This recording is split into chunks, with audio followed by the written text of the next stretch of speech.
अरे आवणो पड़ेला ममाजी आवणो पड़ेला सोनगरा ममाजी तोने आवणो पड़ेला अरे आवणो पड़ेला सोनगरा ममाजी आपने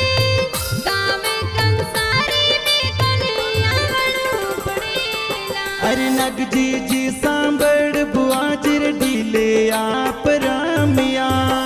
सोनगरा ममाजी तोने आवणो पड़ेला सागर जी सांबड़ बुआजी दिवलर जोत जगावे तोने सोनगरा ममाजी आवणो पड़ेला अरे गाव कंसारी में थोरो देवल प्यारो लागे सोनगरा ममाजी तोने आवणो पड़ेला